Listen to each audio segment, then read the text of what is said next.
Առակները կարող են առաջարկել արդարացի լուծումներ։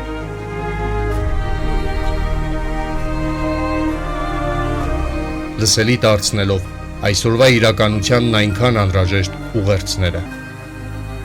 Առականի խորագրով հաղորդաշար յուրաքանչյուր 5 շաբթի ժամը 20-ին Արդար Հայեմի եթերում։ Արդար Հայեմի եթերում Առականի հաղորդաշարի հերթական թողարկումն է։ Ձեզ հետ Վարդուհի Պալոյանն է, ողջույն։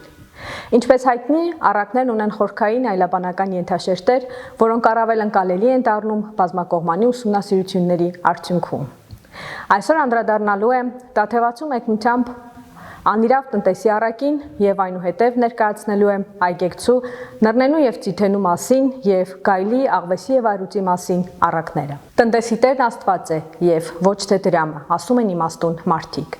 Ավետարանական առակների իմաստություններն ու հոգեվոր էությունը հասկանալու համար հարկ է այցելել եկեղեցի, մասնակցել պատարակների եւ զրուցել հոգեվոր հայրերի հետ եւ նրանցից ստանալ բացատրություններ եւ մեկնություններ։ Այսօրվա առակազրույցի ընթացքում կներկայացնեմ միայն Տաթևացու մեկնության որոշ դրվագներ, որոնք ներկայացված են եղել մեկնողական գրականության մեջ ժամանակին ընդունված հարցուպատասխանի ձևակերպումներով եւ առավել մեկնաբանված են արդի գրականության շրջանակներում։ Գիրք քարոզության, որ կոչի Ձմեռան հատոր գրքում, Տաթևացին առակը ներկայացնում է 4 հիմնական հարցադրումներով։ Նախ թե քանի տեսակի տուն եւ տնտեսներ են ասվում, երկրորդ ինչպես է ամբաստավանվում տնտեսը եւ ում կողմից, այնուհետեւ ինչ են խորհրդանշում ծեթնուցորենը եւ չորրորդ ինչու տնտեսը գովասանքի արժանացավ տիրոջ կողմից։ Ինչպես Տաթևացին մեզ հիշեցնում է, Աստծո մեծությունը զանազանվում է մարդկային մեծությունից, նախ նրանով, որ մարդն իր մեծությամբ պարտական է իրեն մեծությունը տվողից եւ այն ստանում է Աստծուց, իսկ Աստված ոչ մեկից չի ստանում եւ այն չի տրված իրեն ուրիշից։ Առաջին գլխում ներկայացվում է, որ տները 6-ն են եւ առաջին տունը երկինքն է, իսկ նրա բնակիչները հրեշտակներն են։ Ուրեմն անիրավի առակը հրեշտակների մասին չէ, քանի որ նրանք անմեղ են եւ հետևաբար եւ անիրավ չեն։ Ուրեմն պարզ է, որ տնտեսի առակը վերաբերում է յուրաքանչյուր մարդու, որովհետև տնտեսն ունի նույն 4 հատկությունները, որոնք բնորոշ են մարդուն։ Նախ տնտեսը ունի իր ինչքը եւ այն ինչ որ ստացել է Աստծուց է, թե իշխանությունն ու արվեստը, թե շնորհը, թե վարդապետությունները եւ այլն։ Տնտեսի երկրորդ հատկությունն այն է, որ ամեն բան պատրաստում է ըստ իր տիրոջ կամքի եւ տիրոջ համար, այլ ոչ սեփական փառքի համար։ Երրորդ հատկությունը գործերում ժիր լինելն է եւ չծուլանալը։ Չորրորդ տնտեսի հատկությունն է կերակուրը ժամանակին պատրաստելը եւ ամեն ժամին ծառայեկիցներին տալը։ Այդպես էլ մենք պետք է ժամանակին պատրաստենք մեր հոգու կերակուրը եւ ամեն ժամ կերակրենք մեր հոգուն։ Եվ եթե մարմնավոր տնտեսը զգույշ չլինի այս 4 բաներում, Տերը կհեռացնի նրան։ Երկրորդ գլխում նշում է, թե ովքեր են ամբաստանում եւ ինչպես են կոչվում նրանց։ Նշում է 4 ամբաստանողներ եւ ամբաստանողներից գլխավորներն են մեր պահապան հրեշտակները եւ աղքատներն ու նրանց, ովքեր զրկված են մեր կողմից տարբեր պատճառներով։ Մեր հասարակ մահկանացուներից հարկ է հիշել Տաթևացու այն խոսքը, որ Տերը երկար ժամանակ համբերում է, որպիսի հեռանանք մեղքերից, իսկ եթե մենք Աստծո ներողամտության պատճառով առավել անզեղչ մնանք չարիքների մեջ, այն ժամ մեզ վրա կշարժենք Աստծո բարկությունը։ Եվ այդպես էլ այդ պատճառով Աստված կանչեց տնտեսին եւ հարցրեց նրանից. «Այդ ինչ եմ ես լսում քո մասին, տուր քո տնտեսության հաշիվը, որովհետեւ այլևս տնտես լինել չես կարող»։ Արդյոք մենք հայերս եւ առհասարակ մարդկություն այսօր առհասարակ չենք հայտնվել անիրավ տնտեսի կարգավիճակում, երբ ծուլացել ենք եւ թերացել եւ մեր մեղքերի պատճառով կորցրել ենք Աստծուց մեզ վստահված մեր հայրենիքը, Արարատն ու Հայքը եւ վտանգել հայոց եկեղեցին, մեր սրբությունները եւ հետեւաբար կանչվել ենք պատասխանի։ Եվ Տաթևացին հիշեցնում է մարդուն, որ Աստված մարդուն իմաստուն է արարել եւ մարդը մտքում խորհելով հարց է տալիս. «Ինչ պետք է անեմ, քանի որ Տերս տնտեսությունս վերցնում է ինձանից, այսինքն այս կյանքից հեռացնում է։ Հողի վրա աշխատել չեմ կարող, մուրալ նույնպես չեմ կարող։ Մուրալ ամաչում եմ, քանի որ այնտեղ մուրալու տեղ չէ եւ ամոթ է, որ երբ խնդրում ենք, ոչ ոք չի տալիս, ինչպես որ հիմար կույսերը խնդրեցին եւ իմաստունները նրանց չտվեցին։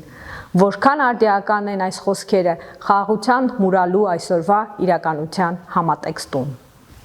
Եվ ուրեմն մուրալու փոխարեն մարդը հասկացավ եւ ասաց. «Գիտեմ, թե ինչ պետք է անեմ»։ Կանչեց իր պարտապաններին, այսինքն միտքը կանչեց հոգուն ու մարմնին եւ զղջաց իր մեղքերի համար։ Իմ տիրոջը ինչքան պարտք ունես, հարցրեց տնտեսը, եւ ովքեր պարտք էին 100 տակառիկ ձեթ, ասաց. գրիր 50, իսկ ովքեր պարտք էին 100 պարկ ալյուր, ասաց գրեք 80։ Հիրավի, երբ զղջում ենք մեր մեղքերի համար, արձակվում է մեր հոգևոր մեղքերի կեսը,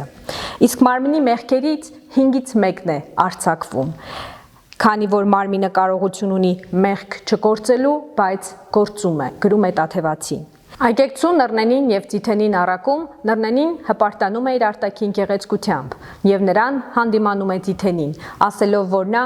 հեռացնում է խավարը եւ լուսատու է, հետեւաբար առավել կարեւոր է, ինչպես որ քահանան առավել կարեւոր է, քան թագավորը, քանի որ քահանան է հալածիչը խավարի եւ մարդկանցից հեռացնում է խավարը եւ նրանց հոգիներին թողություն շնորհում։ Հալածիչ է խավարի, որ հալածես խավարն ի հոգված մարդկան։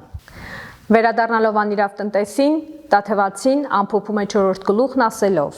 Տերը գովեց անիրավ տնտեսին, որովհետև նա իմաստությամբ վարվեց, քանի որ մարդն առավել հնարամիտ եւ իմաստուն է, քան լույսի որդիները, հրեշտակները, քանի որ նախ մարդկային ազգը դարձ ունի մեղքերից, մարդիկ կարող են ապաշխարությամբ փրկվել։ Այսպես տնտեսի օրինակով Տերը պարզ եւ հայտնի դարձրեց այս բանը եւ գովեց մարդուն հրեշտակներից ավելի իմաստուն անվանելով, որpիսի մենք ընկնելով մեղքերի մեջ չհուսահատվենք, այլ անգամ եթե մեր վերջին շնչում լինենք, զղջանք եւ թողություն կգտնենք Աստծուց։ Այգեկցու արյուծը գայլը եւ աղվեսը առակում, աղվեսը պատժում է գայլին, որը համարձակվել էր առաջարկել իրենց որսը բաժանել 3-ի միջև։ Այս ամենը տեսնելով արյուծը հարցնում է աղվեսին, թե արդյոք աղվեսն ինչպես կբաժաներ որսը, եւ աղվեսն ասում է, քանի որ դա Աստծուց էր տրված, ապա այն պետք է բաժանվի միայն եւ միայն արյուծին, առավոտյան, կեսօրին եւ երեկոյան։ Գովելով նրան արյուծը հարցնում է, թե ինչու նա այդպես որոշեց, եւ աղվեսն ասում է, որ լավագույն 10-ը նա ստացավ գայլի աչքերից։ Դարձյալ առակները մեզ սովորեցնում են լինել իմաստուն եւ սովորել այլ օրինակներից, որ ստանում ենք մեր առօրյա կյանքում։ Այսօրվա համար այսքանը, կհանդիպենք հաջորդ հինգշաբթի։ Ամենայն բարին, բարի կամքի Տեր մարդկանց, եւ թող իմաստությունը լինի մեր մտքերի եւ գործերի արդար առաջնորդը։ Առակները կարող են առաջարկել արդարացի լուծումներ։